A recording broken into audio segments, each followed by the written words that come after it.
You are watching the National News Desk, America's News Now. I expect that we will be proceeding forward. We will not have a government shutdown, and we will meet our obligations. Chaos at the Capitol as members scramble to get a final funding bill across the finish line again. Just how likely it is that the third time is a charm.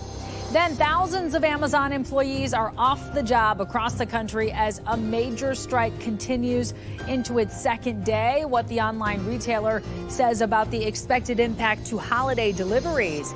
And the party is over for the largest party supplier in the United States. Why the retailer is going out with a bang after more than 30 years in business.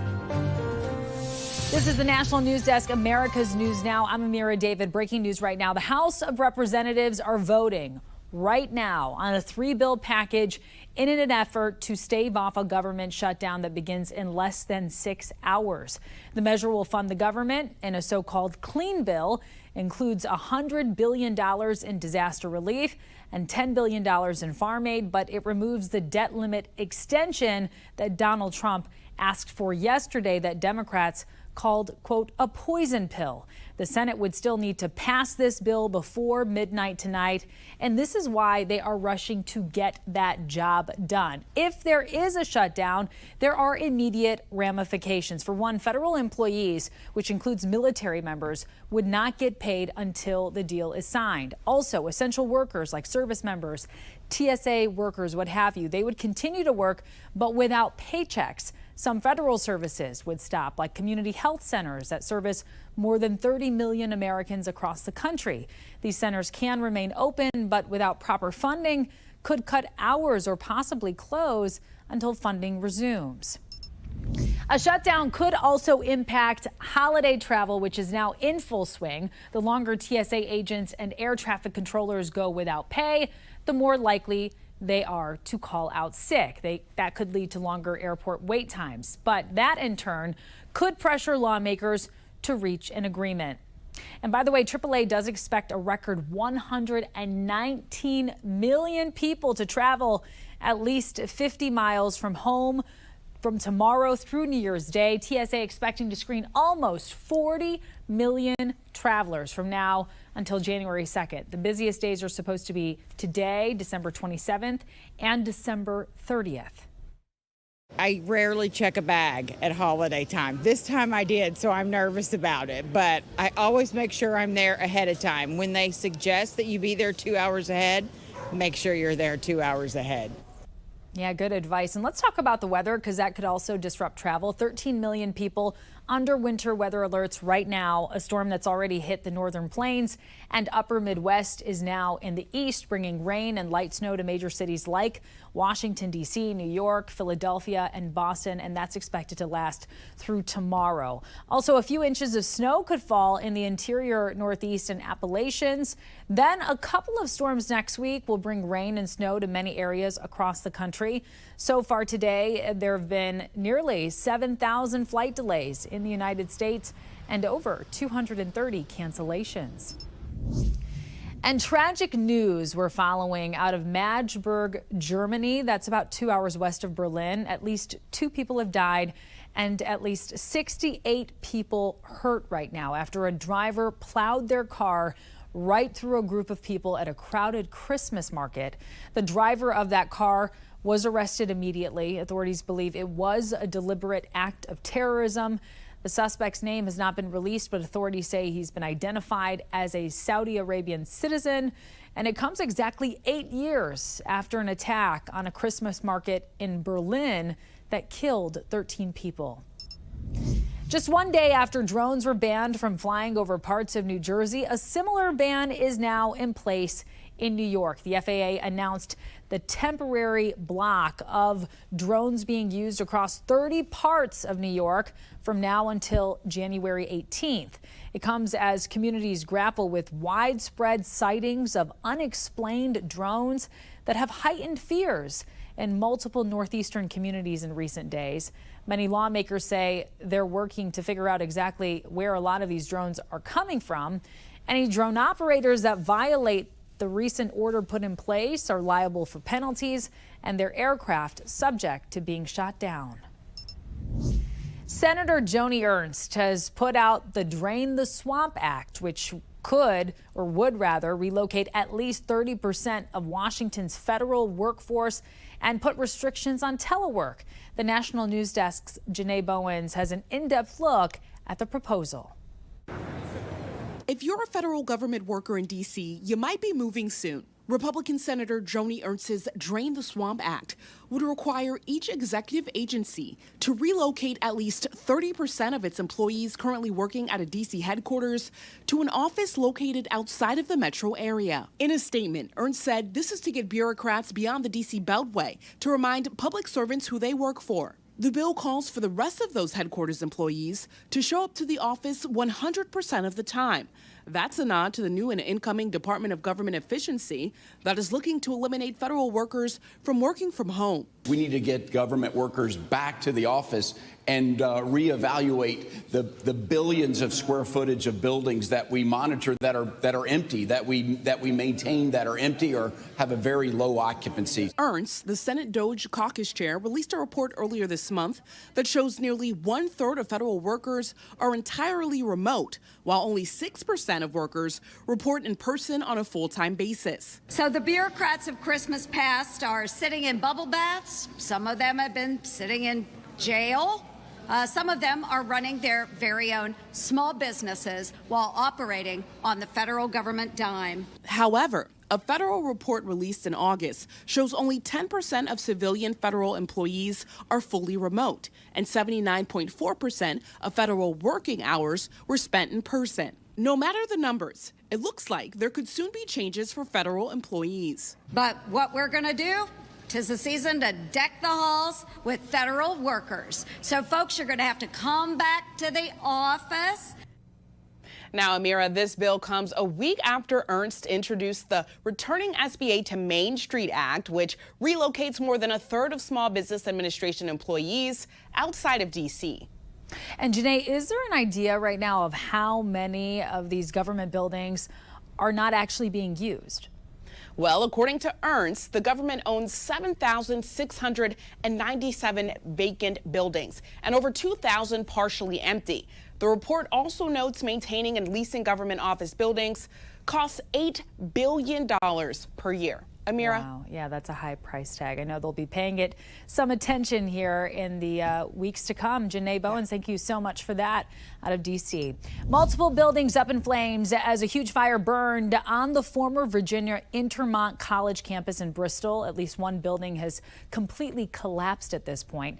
And it's not the first time in the last year firefighters have had to respond to the aging buildings. The local fire chief says they mainly have to fight the flames from outside because of how decrepit the buildings are. The cause of the fire is still unknown. It is my commitment to you that we will get answers for what happened. And it is my opinion we need to pursue the owners of this campus for their dereliction of duty, for their negligence of care for this historic property within our city. And tonight, at least 80 people and counting have contracted a norovirus connected to tainted oysters that were served at a Los Angeles food convention.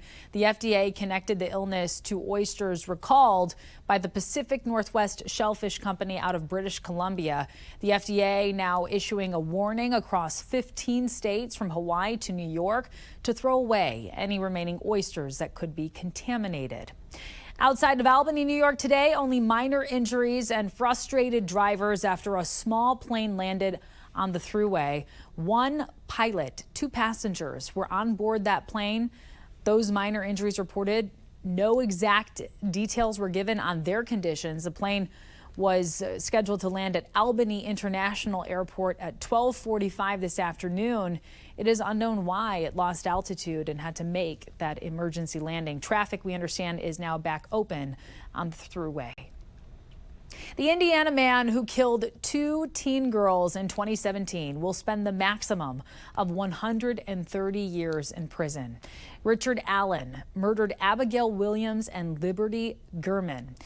The girls went missing on a hike and were found dead in the small town of Delphi. Allen confessed to the killings, but the defense argued the confessions were unreliable because of a mental health crisis. Allen's lawyers plan to appeal. Coming up, why economists are not upset about the latest inflation reading that shows it is still on the rise. Then, what could be the fascinating reason that twice as many women are diagnosed with dementia than men, plus a possible treatment? And later, the project hundreds of volunteers in North Carolina are working on to help people impacted by Hurricane Helene's lasting devastation. We'll be right back.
Thousands of Amazon workers on strike for a second day, claiming the e-commerce giant prioritizes packages over people. The Teamsters Union says its movement is gaining momentum. Its president, Sean O'Brien, expected to join a picket line in California today.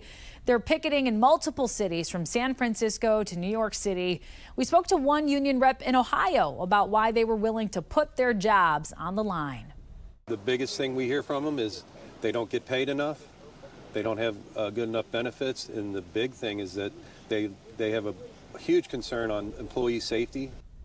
Executives at Amazon say so far there's been no impact on Christmas time deliveries so far, since the striking workers account for less than 1% of their workforce. The employees and delivery drivers say they will strike for as long as it takes. And Starbucks workers are on strike today in Seattle, Los Angeles, and Chicago as contract negotiations remain stalled. The Workers United Union represents 10,000 baristas who want better pay and better schedules. Starbucks says their demands are unrealistic, but some progress was made before the union walked away from the bargaining table this week. I'd say that their current response for their coming on the table is a 0% increase for them. They're just offering us exactly the same that they're offering non-union stores. And so they're not willing to, and we've been waiting 2 months for them to even give us a counter on economics and meet us. The union said it'll expand the strike to stores across the country by Christmas Eve if a deal is not reached. Inflation has increased again, but not as much as economists had thought it would. The Fed's preferred inflation measure showed a 2.4% annual inflation rate in November, up from 2.3% in October. On a monthly basis, though, prices increased by less. Stubborn inflation has caused the Fed to be more cautious about cutting interest rates going forward. Well, 'tis the season for porch pirates. They're ramping up their criminal activity ahead of the holidays. And the way UPS is trying to help customers combat that is by offering insurance for any stolen packages. 50% of the time with porch piracy, it has absolutely nothing to do with the merchant. It really doesn't have anything to do with the carrier. It has everything to do with things that were previously unforeseen just as little as 5 years ago. And today, some retailers already offer the option directly to buyers. You pay on average 1% of the product's value. And there's also something called Porch Pals, a subscription-based service that covers 3 stolen packages per year with a $2,000 coverage limit. And the party's over for Party City. The largest party supply store in the country is shutting down all of its stores after nearly 40 years in business. The company's CEO said today Party City will be winding down operations at its 850 locations nationwide. He pointed to the company's financial challenges as the reason for the collapse. Party City did file for bankruptcy in January of last year. The plan canceled nearly $1 billion in debt and kept a majority of its 800 stores open, but that ultimately was just not enough. Party City joins a growing list of struggling retailers who've thrown in the towel under the pressure of competing online retailers like Amazon. And breaking news right now, the House just passed a $3 package to fund the government just hours before it was meant to shut down at midnight tonight. Now it heads to the Senate. They have to vote on it by midnight. We're going to keep you up to date on all the latest developments with this story, both on air and online at thenationaldesk.com. Turning now to the border, U.S. Immigration and Customs Enforcement has deported more migrants in the last fiscal year, which ended September 30th, than any other year in the last decade. That's according to a new report just released. In 2023-24, the agency deported more than 270,000 people, almost double the more than 142,000 people ICE deported a year earlier. It's the highest deportation count we've seen since 2014, when officials removed more than 315,000 people. Here's Christine Frizzell with an inside look at the numbers. It's a key part of immigration enforcement, removing those from the country who were hoping to stay and work and make a life here. The job assigned to the federal government is about to take a different approach in the coming weeks. Let me be clear. There is going to be a mass deportation because we just finished a mass illegal immigration crisis on the border. If we don't do it, what is the option? Let them stay? Because if you let them stay, you'll never fix the border. The accountability approach was also used by President Barack Obama. Even as we are a nation of immigrants, we're also a nation of laws. Undocumented workers broke our immigration laws. Obama to this day holds the record for the most deportations, nicknamed deporter-in-chief by critics in his own party, removing 1.6 million in his first term and 1.5 million in his second. Compare that to Donald Trump with 1.2 million during his first term, and President Joe Biden with about 682,000. But the numbers are a little more complicated. Deportations, or removals, only refers to those led by Immigration and Customs Enforcement or U.S. Customs and Border Protection. Others are repatriated as returns, which includes those who go voluntarily. And there are also expulsions under the Public Health Order Title 42, which brings Trump's numbers up to 2 million and Biden's up to 4.7 million. We are devoted to providing humanitarian relief for those who qualify. It is one of our country's proudest traditions. There are major concerns from critics about the mass deportation the Trump administration is planning, predicting it could mean tens of thousands of workers may not show up to jobs in agriculture, manufacturing, and construction, with warnings if we think prices are high now, they could skyrocket amid a worker shortage. I'm Christine Frizzell for the National News Desk. Tesla customers, this one is for you. The company has recalled nearly 700,000 vehicles because of an issue with the warning light on the tire pressure monitoring system. The affected vehicles include certain model years of the Cybertruck, Model 3, and Model Y vehicles. The tire pressure monitoring system on those vehicles may not stay lit between drive cycles, failing to warn drivers of low tire pressure. And of course, driving with improperly inflated tires can increase the risk of a crash. But it seems like it can be fixed remotely. Tesla releasing a free over-the-air software update to vehicle owners. Twice as many women are diagnosed with dementia as compared to men, leading one medical professor on a search to find out why. Take a look. Dr. Kristen Zuluaga's menopause and dementia research at Albany Med started because of a personal connection to the disease. I'm very interested in the vascular form of dementia specifically because my grandmother suffered from that. And her husband's grandmother suffered from Alzheimer's disease. When she looked at her own family and considered how many more women face Alzheimer's and dementia than men, it got her thinking. Since 2/3 of those with dementia are women, there must be some risk factor that is causing this difference. That's what led her to explore menopause. Dr. Zuluaga recently received a $4 million grant from the National Institutes of Health to continue researching the link between menopause and dementia, something she's been looking into for 5 years now. What she's found so far? In our models of vascular dementia, that there's accelerated progression of the dementia, more pathology in the brain after menopause. She believes some of that may be attributed to the natural loss of estrogen that happens during menopause. Now Dr. Zuluaga is working on a treatment that would involve giving women estrogen through a patch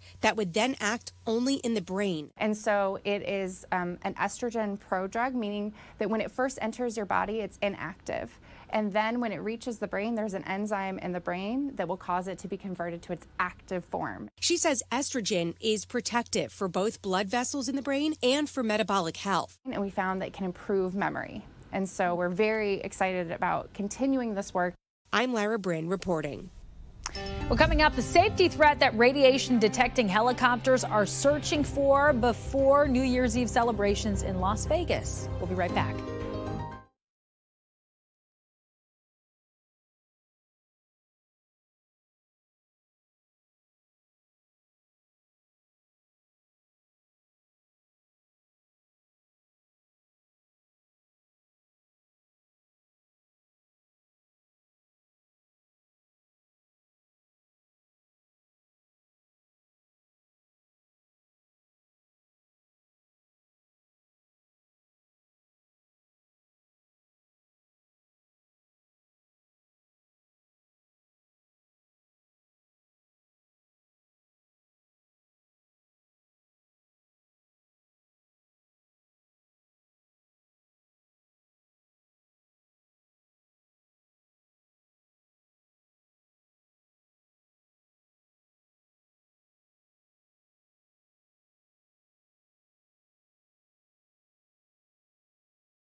We have reporters all across the country covering the issues that matter most to you. We're taking the pulse of America, and we begin in Tennessee, where some travelers say their pets are being turned away at the airport. And we're supposed to go to Texas for Christmas with our kids. And now I'm traveling by myself, and he doesn't have nobody here. That's just not right. Today, several passengers at Nashville International said they were turned away from traveling with their pet at the Southwest baggage check-in. Southwest's pet policy says to call and reserve ahead of time and make sure the pet carrier fits under the seat in front of you. And the carrier must be large enough for the animal to stand up and turn around inside. But some passengers were unaware of that part, saying it was new and no one told them about it. Southwest says their policy is clearly defined on their website. The U.S. Department of Energy's National Nuclear Administration is set to conduct aerial radiation assessments over the Las Vegas Strip Sunday, December 29th and December 31st. The primary mission is public health and safety mission. So you're going to see us here in Las Vegas very shortly. On the 29th will be our first flight to measure background radiation levels on the Las Vegas Strip in support of the New Year's Eve. The purpose of these low-altitude flights is to detect radiation and provide real-time measures of air and ground radiation. The team includes scientists and engineers. The team is looking for things that should not be there, such as improvised nuclear devices or dirty bombs.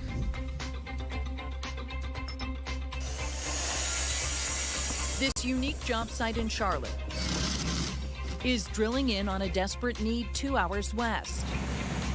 After Helene, builder Danny Kelly and his crew were pitching in once a week in Swannanoa. And everyone else in Charlotte wanted to work but couldn't go out there and take a day. Kelly, with the help of nearly a dozen partners, devised this plan to bring the work to them.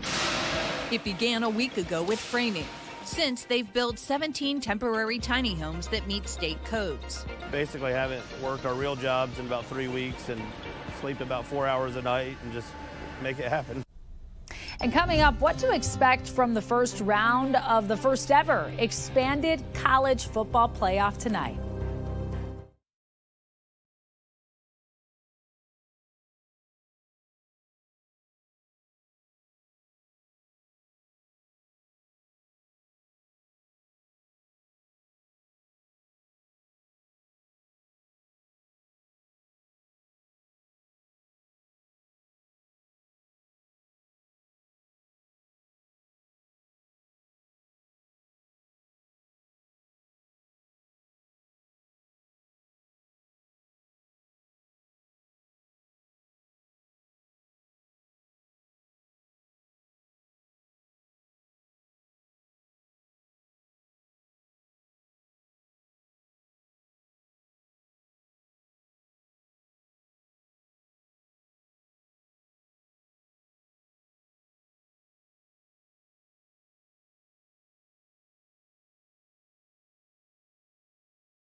The first round of the first ever 12-team college football playoff is beginning tonight. Kicking it all off at 8 p.m. Eastern, number 8 Indiana versus number 5 Notre Dame. Both are 11-1. Notre Dame has the home field advantage here. Tomorrow, 3 more matchups. Number 11 SMU at number 6 Penn State, number 12 Clemson at number 5 Texas, and number 9 Tennessee at number 8 Ohio State. All good games.